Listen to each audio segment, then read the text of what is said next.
My head's getting cut off. All right. So now we're live. We're live. Excellent. What are you sipping on? What do you got over there? A little cold water.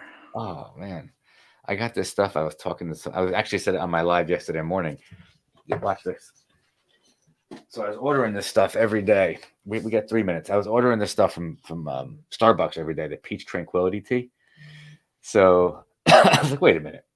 I'm paying $4 a day for this.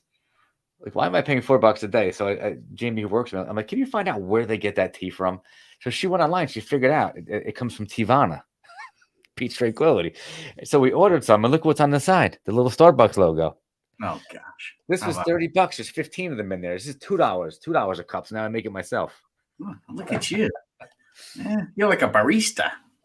Right. And it's not like about, it's just because it's like general principle. Why should I pay $4 when I can pay $2? I drop a tea bag in some water. Yeah. No, I like where your head's at. It's so I'm being repetitive because I did say this yesterday on the live too. I was telling the same story, but so I was telling this to the people that work with me, and I don't look at myself this way, but one of the guys that works for me, so funny. He goes, "That's why the rich get richer." I go, all right. First of all, I don't look at myself as rich, but I will tell you that it's not. It's more about general principle. Like, why should I pay more for something when I don't have to? Right.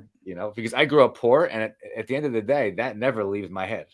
I still always feel like I have nothing. That's probably 2 minutes. 2 minutes. Probably a healthy stance. Stay hungry. Stay thirsty. Stay hungry, baby. Yeah. I'll tell you one more quick story while we're waiting. So I'm always focused on my health, right? So yesterday I went for some blood work because I'm getting checked out just to be proactive, and so I'm working with this doctor in Kentucky. He actually has a huge following on YouTube. This guy, he has like 500,000 followers. So I follow him and I watch him. I'm like, oh, let me check this guy out. So I start working with him. Sends me for a prescription for blood work. I hate blood work. I hate the needles in my arms. So I get to Quest, and the guy's like got one of the baskets, and he starts piling the tubes in the basket, and he's like taking all the tubes. I'm like, are those all for me? He's like, oh yeah. I go, how many vials? He's like, 16. Oh my. And all of a sudden, I looked at my watch. I had the pulse rate thing. It starts going. So he does this thing. He's 6 vials in. All of a sudden, I'm sweating, and I have nothing to stop the sweat. So this coming down my face. And I said, I don't think this is going well. I think I'm not feeling good. And the guy goes, what do you mean? I go, I think I'm going to throw up, and I think I'm going to pass out. So he's like, okay. I go, can we stop? So, and I wasn't looking at my arm, so I thought there was like an IV thing hanging out of it. So he goes, okay, no problem. He's a really nice guy. He's like, no problem. And okay. So he takes me under the arm. He like puts me on the bed. He's like, lay down. So I lay down. I actually felt better within 5 minutes. So I go, okay, can I just stay here? Can you finish with me laying down? And he goes, sure, no problem. He walks over and puts that band on my other arm and starts. I'm like, whoa, whoa, whoa. Can't you just plug it into my left arm? He's like, I took the needle out of your left arm like 5 minutes ago. He's like, it hasn't been in there the whole time. I'm like, oh, you're right. Anyway, I think we got to get going here. We are, let's see. Yeah, it's 5 o'clock. All right, Timmy Goring, how you doing? All's well. Thanks for having me again, Matt. Listen, you're having me. We're having this is a joint effort, man. So let's kick this off by. So the topic today is cool, and we have like a list of 150 cool topics. Today, we are doing unlocking your true potential, how to master the art of change. So I will tell you something interesting to kick this off. Somebody that I know who was on my regular show, Digging In, sent me a message this morning, and she's like, "Well, I see this thing, but who's the expert on change?" And I'm like, "Oh, that's a really good question." So let's kick off the show like this. I think that I know your story, and I won't speak for you, but you've had a lot of change in your life. And I've had a tremendous amount of change in my life. And I happen to be somebody that leans into change. I'm uncommon because I love change. I love the uncertainty. The more change, the better.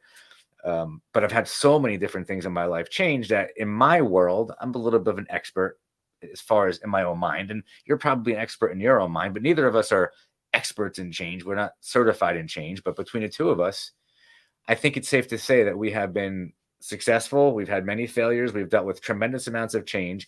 You deal with people on a daily basis who come to you because they're going through change, uncertainty, and want to develop. I deal with people, business owners on a daily basis. Same thing, a lot of change. So I think the two of us are qualified to have at least a really good conversation that'll spark some interest about change. So that's my answer to Jen if she's watching. Mm. Neither of us are experts, but in our own minds, I think we're experts.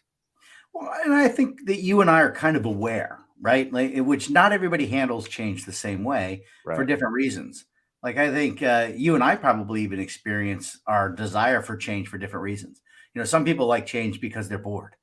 Some people like change because they're competitive and they got to stay ahead of the pack, right? And some people like change because, well, they're really hurting in their current situation, so they got to get out of it. And I think those are the three biggest catalysts for change. But then there are some people that don't like change at all, and for different reasons also. Like they're either worried about somebody's going to be upset or it's going to disrupt the harmony, or they realize that if we change, I have to relearn some stuff. I'm not going to be the expert Right. anymore. Right. So Yeah, it's I think interesting. it's fun I think if you're awake to the idea that change causes different emotions in different people, that's probably a good place to start. So Jen is here. She said she's here. I just told her story. Just told your story. I'm typing to her. Hold on. Let me just. There's like 7 or 8 things I want us to get to, and I know we try to keep this to a half hour. So let's dig in, right? The first thing is, and I think you just kind of kicked it off just the right way. Like, let's get into recognizing the need for change, right? It's important. Like the first step is recognizing, acknowledging that there is some change that's necessary, and then like from that point you can move forward. But if you're afraid of the change, or you're sort of running away from the change, or you don't want to like accept the change, that's a big problem, because whatever it is that you're experiencing in your life, your personal life, your business, whatever it is that is mirroring back to you that something's not right, something doesn't feel right, and you actually are getting signals that something needs to change. If you don't even recognize that, I mean, that's a problem, right? That I think that is a problem. You want to talk about some truths about change? I got some Yeah. truths I collected. Come on. I think the easiest one is, like, let's face it, change is inevitable. We can't wish change away. We know the weather's going to change, right? Isn't that like I think it was an Abe Lincoln quote? This too will change, right? Everything is going to change. That's the only thing we can guarantee. And that all change is going to affect different people differently, right? Some are going to resist it. There are going to be angels, agnostics, and atheists, right? Some that are That's like, good. yes, I love change. Some that are like, I'm not sure if I love it or not, agnostic. And some that are like, I'm absolutely hardcore against it. But I'll tell you what, if we're going to evolve, then we're going to have to change. And so That's I right. think understanding that if we really want to be good at change, we're going to have to figure out how different people are going to react to it and then control our own reaction. Right? So we have to have that desire to understand why that change is not going smooth and who's responsible for making it go. Well, if you don't have acceptance of the fact that you are responsible for making it go smooth, because you're in control of you. Yeah. So you got to have a plan, right? And I think that most people just try to wing it. They just start changing, and then they think everybody else is going to get on board. And I don't know. We got to No, start because from nobody else is going to change whatever it is. Like if you decide you need to change something, then it's I'm kind of jumping ahead, but it's if you don't decide to take action, Yeah. and it's all with you. It's all on your shoulders. And that's a very, very heavy thing for a lot of people, which is why a lot of people can't change anything. They maybe they recognize it and maybe they accept it, but they can't take the first step. They're just stuck. Yeah. What holds them back? A lot of baggage holds them back. Oh yeah, I collected all the baggage that holds them back. By the way, we can get to that eventually too. But maybe we ought to unpack the idea of what a plan would look like. I don't know. Jen just said something. Hold on. She goes, "I face it head on," even though she doesn't like it. That's good feedback from somebody who's watching. I like that. I face it head on. But if you're facing it head on and nobody else knows your plan, will that create different emotions in them, or do you have to somehow communicate that plan? Oh man, you're skipping way ahead. They have to communicate the plan. Oh no, I wasn't trying to skip ahead. No, I'm just this is saying. great. It's all intertwined. Yeah, think about that. Like, so the communication aspect of it is it's critical. Like, I mean, imagine if you're really trying to change something, and there's people. I mean, it could be something heavy, and your family doesn't know you're trying to change whatever it is, and all of a sudden you're doing things differently. Your habits are changing. You're just your triggers are different. All of a sudden, they're gonna be like, "What the hell is going on?" They're not going to be able to support you because they don't even know what's happening. Yeah, you got to know what your why is. Why am I Right. changing? Right? What's the goal? Where am I now? Why am I changing? What's my goal? How's that going to affect everybody else? What's in it for them? Right? Ooh, yeah. Because that's what they're thinking. All right, well, this change is good for Tim and Matt, but wait a minute, how's this going to affect me? And if I don't allow them to go through those emotions of how's this going to affect me, then they're going to, what are those emotions that you go through? Like what are the stages of, it's like when you get diagnosed with cancer, you go through stages like It's like denial denial. and then resistance. And then, all right, okay, now I've resisted it. This can't be real. I'm in denial. And then I start exploring ideas. Well, like Now maybe I you've can accepted it. Now you're benefit. trying to solve it. Right. I'm not sure if that's where you're going, but that's what came to my mind. Well, and I think that's kind of the idea. I think before people are going to commit to your idea of change, they've got to go through those emotions, denial, resistance, and then exploring the opportunities. And the sooner you involve them in that process, the better. There's something that happens that is so when that process actually starts to happen. So if somebody actually has the acceptance and they Mhm. decide that they're going to change something, they all of a sudden have other feelings that come up because change is the same, I think, as uncertainty, right? You're changing, but you don't know what is on the other side of that change. You don't know how it's going to feel when you're going through the change. So that Mhm. brings uncertainty, which is really uncomfortable. And the ability to sit in that discomfort and remember that the discomfort is actually the growth, it's actually the change is difficult for a lot of people. Hugely difficult. I think just saying that out loud is important, right? Why is it difficult for them? Are they experiencing a sense of loss? Like, I love the way we were doing it. Or are they What was that? confused? Is it ambivalent? Or do they not trust you because they don't know what your intent is? Right? That Like could be. let's imagine you let some key employees go. Think about how that affects the other employees. They're like, wait a minute. Who's next? Yeah, who's next? And then and I used to get all the answers from Matt. Now Matt's not here. So all of a sudden, productivity just goes like this in a company. Woohoo! Because everybody's sitting around thinking, "Am I next? I need to Yeah. get I need to get my backup plan lined up," and they're thinking about that instead of doing their work. So you should expect that if you're going to change stuff. Right? It's interesting because early on, I was on the receiving end. When you're first starting out, you work places and people get laid off, people get let go, and you're like, wow, my next. Like I can remember how that felt. And somewhere along the line in my career, I remember somebody saying to me, if you just do the right thing, if you're just working as hard as you can, if you're doing your very best, and that's where your energy goes, you don't have to put energy into worrying about, am I going to get fired? If it's going to happen, it's going to happen. You have no control over that decision, but you do have control over doing your very best at all times. And even if you do your best and you get let go, at least you did your best. It wasn't because you weren't doing your best. Totally Yeah. unrelated to change, but it is a very interesting mindset. And I even now with clients that I have, sometimes clients fire you, for whatever reason, they're unhappy or they find somebody that makes them feel different.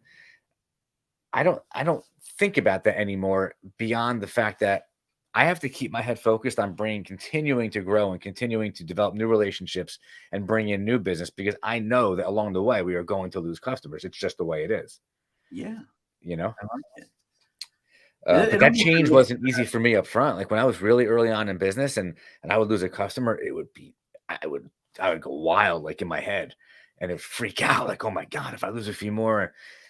And it was really just brilliant. The people that were mentors to me along the way that would keep reminding me, don't focus on those losses. Focus on continuing to win because there's always going to be more wins than losses. And it's true, Yeah. No doubt about it. No you doubt know? about it.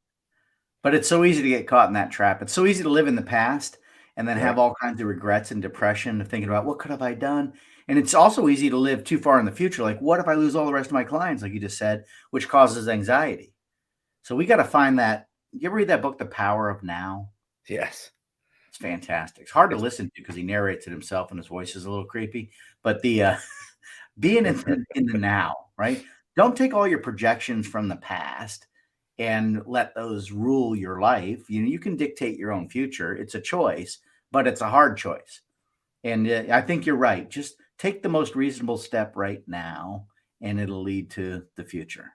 Don't think that about every that consequence. ties into the uncertainty aspect of change. Mhm. Because you just if you're looking for something to change and that there is going to be uncertainty.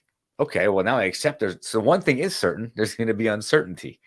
So let me not let my past baggage or whatever creep up on me. Let me just be in the moment, experience it. Whatever is happening is happening, and just keep your mindset like straight. I mean, and a big part of this is and this is important to figure out. It's important to figure out why, and because this is so important, you have to build resilience. Like you kind of have to be tough if you're going to look to change something.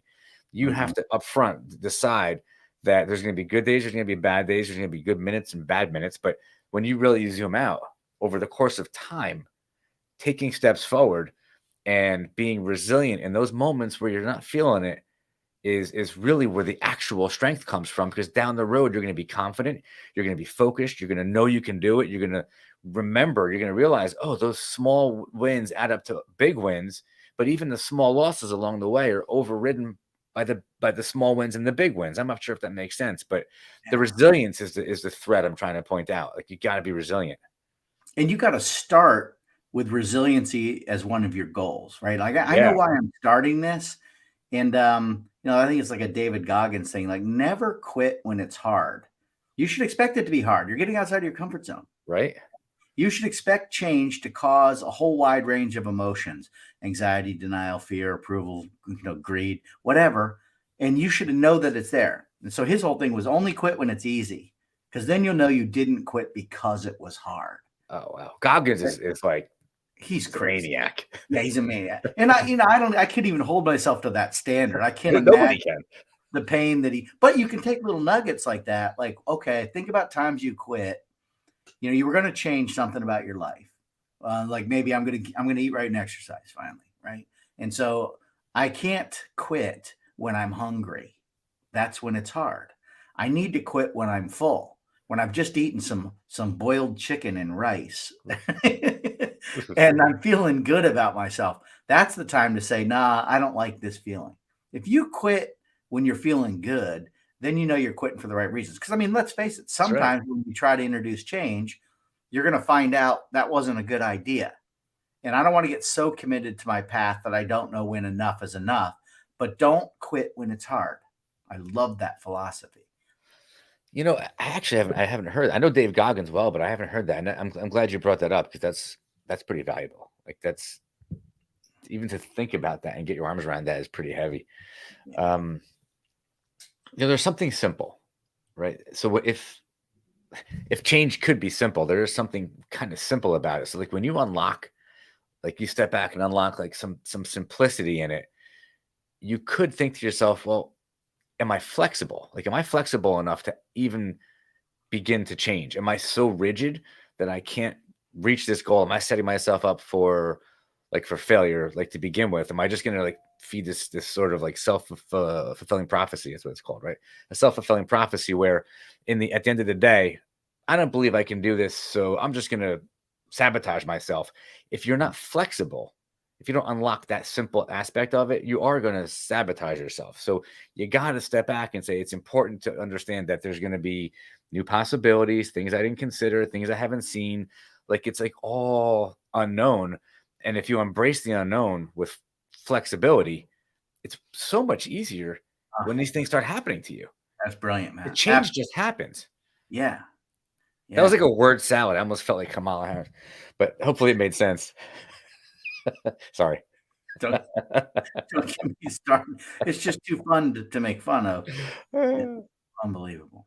No, I love that idea. You've got to go into it being flexible, knowing that the cool plan that you had. What's that Mike Tyson quote, everybody's got a plan until they get hit in the face. Can you say that like Mike Tyson? Can you do the Mike? Can you? The Mike Tyson. Oh no, No, you can't do it. I can't do his voice. Did you ever hear Jamie Foxx do Mike Tyson? Hey, this is Mike Tyson. Hey, everybody's got a plan until they get hit in the face. Right? I digress. Sorry, I took you off track. Right? Like you need to expect the setbacks, and you're going to have to be flexible. You're going to be flexible around the people that you're with. Everybody seems like they're all in with you. I don't know how many times I've gone on an adventure with people that misrepresented how tough they were, how much cold they could take, how far they could run or paddle. Until all of a sudden things change. Yeah. Right? And that happened all the time in the military. You go out on a mission and we've got a perfect plan, and then the guy with the map gets shot. Right? Now what? Oh, where do we go? Well, we had a radio. Now the radio's done. Like, how are we going to do this without a radio? And that's the flexibility. Do we keep going? What's the go, no go? When is enough? And when do you just embrace it as, okay, this is going to be a challenging exercise. We're going to have to do this one hungry or tired or down a few people. Same thing in mindset sport. Is so important. It's like, God, it keeps going back to like up front, just knowing what it is you want to achieve and being ready for those unexpected things to happen and say, I'm just not going to let it stop me. I'm just going to keep pushing through it. And you know what? If you decide that you want to transform your life, like if you decide that you want to make something happen, you realize that along the way, the little failures, the little losses are possibly some of the most valuable things that are going to happen to you. Like that, the change and the experience of change in and of itself creates opportunities that wouldn't have been there before if you didn't even try whatever it is you're trying to change. Right. Yeah. And you can almost decide in advance, like every time I hit a wall, how am I going to react when I have a setback? Right. So I want to think about my reaction before it happens, just so that I understand, okay, the first time I hit a wall, I'm going to smile and say, I was expecting that. Right? The first time revenue dips a little bit when I change my entire business plan, I am expecting that it's going to dip. And then there's going to be a go, no go. There's going to be a point at which I've got to either go back to the old way or reinvent myself, or maybe apply a little bit of resilience and flexibility to my existing plan, attack it with a little more vigor. Don't quit so easy, a little more vitality.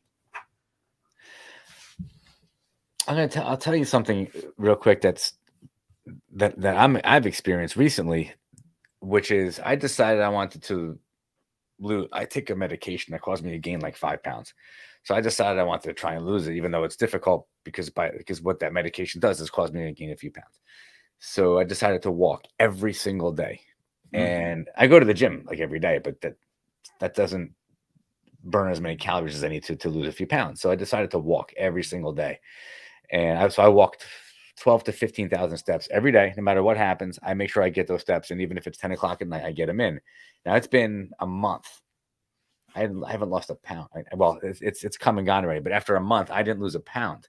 But I knew up front, because some of the people that I was studying and that I was watching who were like talking about the best way to do that. And they said up front, it could be a month, 2 or 3 months. Your body's adapting. You might be losing some body fat inside, like around your organs. You can't see it. Don't give up. Just keep walking. Just keep walking. And I will tell you that in the past week, all of a sudden I noticed I'm starting to look a little different and my pants are getting a little loose and I lost a pound. But this is like 6 weeks in already, and I didn't see anything for like the first 5 weeks. But I kept going and kept going. But to your point, I didn't get discouraged. I knew up front there were going to be days where I'm like, oh, this isn't working. But I was ready for it. And I remembered, just keep going. And I'm not going to stop until, if 3 months goes by, I don't lose a pound. Okay, maybe something's wrong here. Maybe I'm just eating too much. But I knew up front that I had a plan, and I wasn't going to let like time going by and not seeing the results I want discourage me. And all of a sudden, when I reminded myself of that after about a month, and I just stopped kind of getting annoyed about it, because I was getting annoyed about it, when I stopped thinking about it and just kept doing it, it actually happened. You're hitting on something. I don't even know if you realize it. Have you ever read that book, Think and Grow Rich by Napoleon Hill? No less than 9 times. Published in 1937. I've just, my entire company just read it. I made everybody read it chapter by chapter. We talked about it every Friday morning. Easily Yeah, I think I have it. one of the best books ever written. Oh, my lights just popped. But he talks about that in the beginning, the idea of persistence, right? And most people just quit too early. They give up. Persistence. They want to see immediate. We're such an immediate gratification society For nowadays, sure. and I think that's actually good news. It allows people that are a little more persistent, that do expect obstacles, that know what they're afraid of, that cage their reaction, that stay tuned in and aware. Like, let's find another way. How am I going to deal with this? Who can I rely on? Maybe I need an accountability partner. But to expect it to go easy is the mistake, and that allows you to quit too early. You did the research. That's why you didn't stop. Wow. Well, that's true. And that's, that's an important point too. Like, I don't know. There's a lot. I mean, people want to change all different, all different sorts of things. So, I mean, it could be a personal, could be a relationship, could be what your weight, it could be anything. Yeah. Could be the way you're showing up at work. How you're presenting yourself. But you made the point in the beginning. It is up to you to decide that you're going to make the change. It's up to you to recognize that you need to make the change. Yep. But the persistence, man, like, you can't quit. Like, you have to know up front, like, I'm not going to quit until and it can be scary. Like, it is very scary because you have to take action. And that's a key, because I don't know, I hate to say it, but I just find that most people procrastinate. They don't take the action they need to take. And then they wonder why nothing's changing. Or I mean, the best is when somebody will just expect, everybody will just expect a raise year after year after year after year. And I used to be that guy. Like, well, it's been another year. Give me some more money. Well, what did you do to change? What value are you adding? What's different between this year and last year? Your bills are more expensive. Well, everybody's bills are more expensive. You have to change. You have to evolve. And so what tends to happen, I own a business with employees. What tends to happen is everybody gets fired up to do what they're going to do, and then they don't take action. And then they look at the employer and say, well, what happened? Well, you didn't take action. You didn't change anything. Nothing. And sometimes they're looking for predictability in the change, right? So if you're changing something like a light bulb, then you can have some predictability, right? First, I unscrew it. I don't have any light. I screw the new one in, and there's the light, right? But if you're changing something really hard, right? You're changing something about yourself. When you've been set in your ways and you're changing, Habits. you shouldn't expect the predictability that you would see when you're changing a light bulb. You should know that you're going to have a different reaction to it based on your mood, how tired you are, how well fed you are, the other emotional stuff going on in your life. And so if you're looking for that automatic, easy response, I think it's a mistake. I think you need to expect some unpredictability, expect the unexpected. Yeah, like, actually look for that. And that's where the juicy stuff is, like the unexpected stuff. That's where it all is. Like, that when is you what run. you want. That's how you know change is happening, because things you're not used to are happening. You feel it, like your body feels it, you're uncomfortable. Then your mind processes the discomfort. And you could at that moment choose to say, oh, wow, this is change happening right now. This is oh, wow, like, this is what it feels like to be out of my comfort zone. And for something to be going different than I'm used to. And those You're become not new habits. uncomfortable. You're still in your comfort zone. I think we talked about it a few weeks ago. We did, right. Right. Be comfortable being uncomfortable. Like, Right. that's, by the way, that is taking control. That's in for me to choose to be uncomfortable and to be comfortable in that space. That's me actually taking control.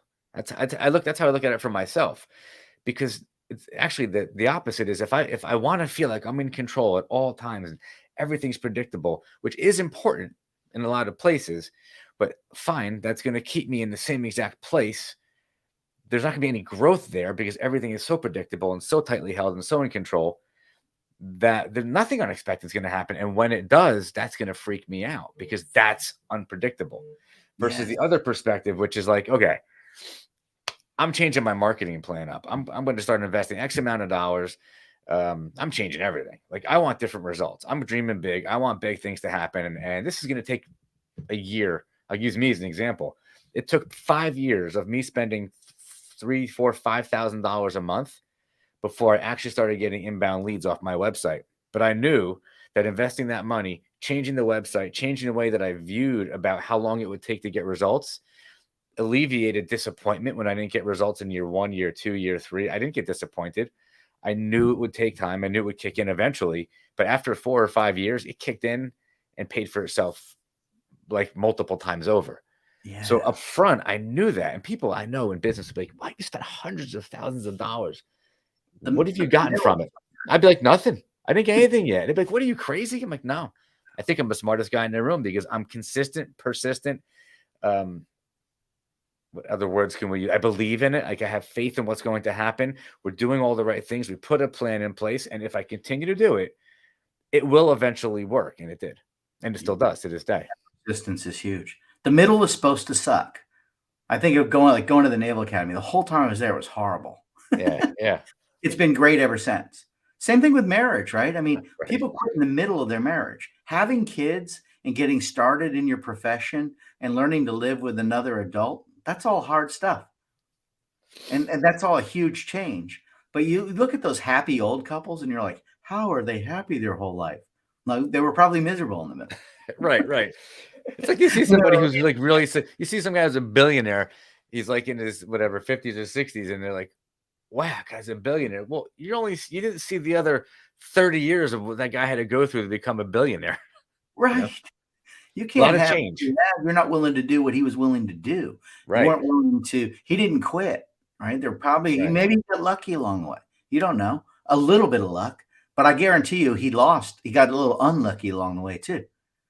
You just said something that's such a perfect segue because I had this on my mind. You can't forget to celebrate the success, right? So you're doing all this work along the way, and you're going to have little successes, and it's that reminder that the commitment and the discipline and the persistence to the change that you're trying to put in place, that you do get signs from the universe. I mean, there's just signs that oh, something's happening. Oh, this is working. It's a success. Little successes. You have to pay attention for them because that's going to build the confidence to keep you going. Yeah. That's why I lost my 1 pound after 6 weeks. I got news for you. I'm going home walking tonight. That's always been hard for me celebrating my successes because Why? maybe because I feel like I got lucky. I have a little bit of imposter syndrome going on, and I feel like I better keep going, or they're going to figure out I just got lucky and Fake it till you make it. Well, but I gotta. It's funny because I talk about it all the time, but to embrace it, I think you're right. You have to celebrate the You have to success. celebrate the success. And I'll tell you, I talk to my fiance about this all the time. Like, you got to help me remember. Is that recent? Yeah, November. Congratulations. I don't remember you referring to her as your fiance. I just remember other words. It's a tough word to say. I'm not sure I can spell it. I don't know where the little dash goes, right? So, but I like fiance better than wife, right? Because I have a little PTSD from the first thing. But yeah, I could call her my fiance forever. That's hilarious. Yeah. You could keep it that way. You could just kind of keep it at arm's length. And, I'm busy. Wedding? What wedding? We've been there, done that. We're too old for this stuff. Let's just enjoy life. Yeah, well, that's what I like about it, right? We're enjoying our life. She doesn't put any weird pressure on me, and I love her more than girlfriend. And matter of fact, I love her more than wife. So fiance might be the trick. That's when Ooh. you're most in love, right? Well, that's a success you can celebrate. And you know what? It doesn't matter how small the success is. Right? You got to celebrate it. And Yeah. if that means you got to get married, and you got to get married, man. Yeah, got to do it. You got to do it. Timmy, I think that we always try to keep this to a half hour, and Yeah. we try to deliver a lot of value. But I mean, we could This talk is about close this to for an 3 hour hour. time. We've gone long twice, though. This is the Yeah, closest. it's actually a half hour. Perfect. I think, excuse me. I think that kind of puts what's the expression? Puts a bow on it. I mean, talking about celebrating your successes. So if you Yeah. decide that you want to change something, make the decision, put a plan together. I'm trying to summarize. Feel free to jump in. Put a plan together. Get behind that plan. Know you're going to have tough times. Know up front you got to find that resilience and some toughness and be persistent and don't give up. And when you're hitting that valley, because it's going to be ups and downs. And just keep your eye on the little signals that tell you that good things are happening, that you're making progress. Like monitor your progress. I think that's huge. How do you know when you're off to a good start? You shouldn't expect it to be a linear thing where it's going to improve incrementally every single day. It's going to go through. It's going to go like this. Yeah. And then it's going to come, and then maybe even get an accountability partner, like somebody like Matt to talk to, just because, all right, I'm having a little anxiety with this. Somebody to encourage you, not should all over you and tell you what you should do to fix it, but just be like, hey, dude, I hang in love there. when you say that. You This is my favorite thing I've ever gotten from you. I use it all the time. Stop shooting on me. People are like, what? Should. Stop shooting on me. You should have yeah, done this. totally legal. Yeah. I'm the worst one all day long. I'm talking to people that were like, you should have called this guy. You shouldn't have sent that email out before you should. And then I catch myself doing it. I'm like, oh my God, I'm shooting on everybody all day. Mm-hmm. Mm-hmm. Let's do something. I'm not sure if we usually do this, but we should make sure we do this every time that we're together on these lives. You are very successful in the business that you're in, and that is, I met you because you're doing Sandler. You're a Sandler sales coach. I'm not sure if I'm saying it right, but that's how I came to know you, because I got involved in the Sandler sales training, which is phenomenal. But I ended up working with you directly, and I think I just gave you some. Well, I ended up working with you directly, and we discovered that we hit it off. We both have like tons of experience in a wide variety of places, but you're also a coach, a business coach. So if anybody who's ever watching one of these ever wants to reach out to you, I think we should tell them how to reach you. You should tell them.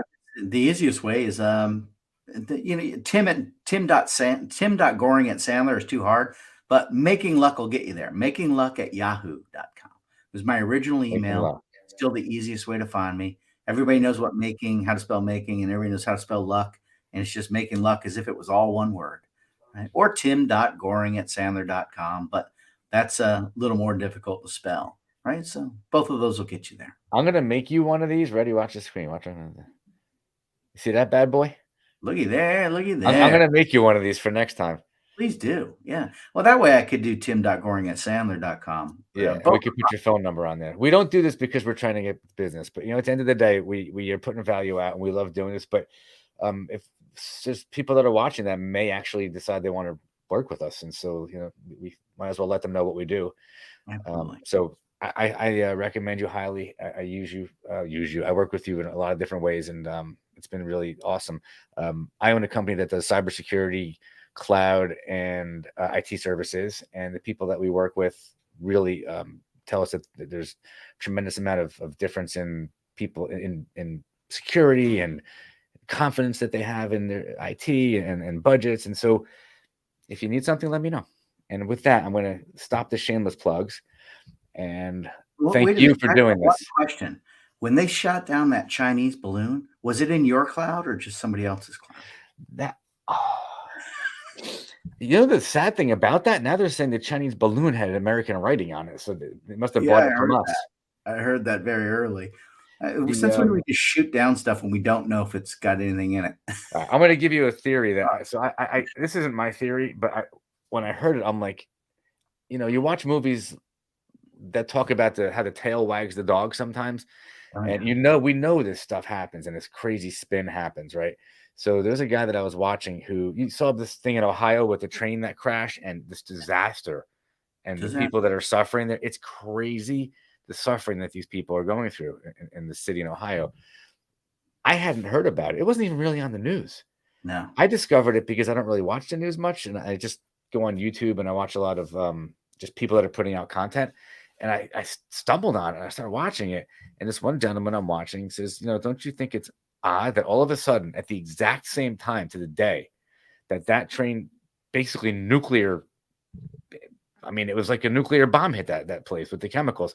The same day is the same day that all the stories about the balloons came out, and every day there were more balloons coming out, and that became the headline rather than the fact that our government wasn't putting anybody on the ground to help these people out there. And now 2 weeks later, this isn't political, it's just a fact. Yesterday, Trump goes out there, it does a news conference, apparently sent out tractor trailer loads of water and a bunch of other stuff, and lo and behold, now all of a sudden who is it? FEMA. All of a sudden, FEMA and everybody else, all of a sudden now they're out there. Yeah. So that balloon thing, which turned out to be nothing. Yeah. One of the balloons was like a hobby club or something. It was a fact. That's the thing, like they're guessing. How does the government not know that? Come on. Don't get me started on conspiracy theories, Matt. I don't think it's a conspiracy. Well, what I'm saying is remember, fear is a big component. The show just changed this entire conversation. This is really there are a lot of sick people because of what really happened in Pennsylvania, but Extremely everybody sick. else is paralyzed by fear, and that Yeah. can be worse, right? Stress is not bad for you. The belief that stress is bad for you is bad for you. That's a great TED talk. It's like the blood test I was telling you about before. It wasn't the blood test that was bad. It was the fear of me of Yeah, passing out that caused me to actually doing that. almost pass out. Yeah, you were doing that. You had yourself wound up. I got myself wound up. So I hope that that they help those people, and I hope that it gets more attention because it did not get the attention it should have gotten. Yeah. And these people are really sick. Fish are Let's dying. do a Animals are podcast dying. on fear, Matt. I like that idea. Fighting What's that? fear. What can you Fighting do? fear. Yeah. Yeah. I got a ton of ideas about it. Do you remember that scene in what was the movie that was with Julia Roberts where she Erin Brockovich? You remember Mm. Erin Brockovich where she played the part of it was a true story. There was some kind of chemical contamination in the ground. Do you remember this movie? Yeah. Yeah. So at one point when she's sitting at the table with the lawyers and they're negotiating and they offered $1 million or something, she looks at them and she has a bottle of water on the table and she goes, well, this is water from the ground that you say isn't contaminated. Why don't you take a sip? And they all sat back like, no. And that's what they should do with these people right now that are saying everything's fine. When you look at the water and you see dead fish floating, you know what? Here, it's fine. Why don't you take a sip of the water? All of a sudden, you'll see nobody take a sip of that water. Did you see the Netflix special White Noise? By the way, this is real. We saw it. We saw it. My fiance and I watched it less than a month ago. It was a Netflix special about a train that crashed or a chemical problem in the air that paralyzed a town. And some of the extras were from this town in Ohio. Oh, I saw the report on that. It actually the movie took place in that town, I think. Yeah, and it was all satire. Yeah, they took. Yeah, it's crazy. There's a term for that, and they call it psyops, but it's like psychological operations where they start to put things out in movies that are like COVID. I mean, there was a movie that came out 5 years before that or something called Contagion or something. It was literally the same exact thing. I watched it. I'm like, oh my God, the news reports on CNN look identical. So who knows if it's real or not? I mean, but it's wow, is that an odd coincidence that those movies are identical? No, I don't believe in coincidences. No. I think you're right. I think they're anybody that was watching us is gone now. Yeah, we're scaring them away. Let's quit before we're behind. But this is the most interesting part of the whole conversation. I bet you those people weren't expecting their life to change like that. No, talking about change. I mean, fair enough. It's a shame. So Timmy, we're gonna do this again next week. I look forward to it. This is awesome. I have so much fun doing this. All right, listen, thank you for doing this again. Next Alrighty. week we'll pick a cool topic. We'll make it fun. We'll talk about something controversial. Maybe we'll get it spicy. Fair. I like it. Bring it on. All right, buddy. I'm going to stop the live broadcast, but don't hang up on me. I'm going to still talk to you. Okay. All right, everybody who watched, thank you. I know I saw Jen was in there making comments the whole time. Jen's awesome. She was on my show, and I want to thank her for commenting and giving me an idea for the kickoff of the show, asking me who's the expert. All right, Timmy. All righty. Thanks, everybody. Thanks, Matt. Take care.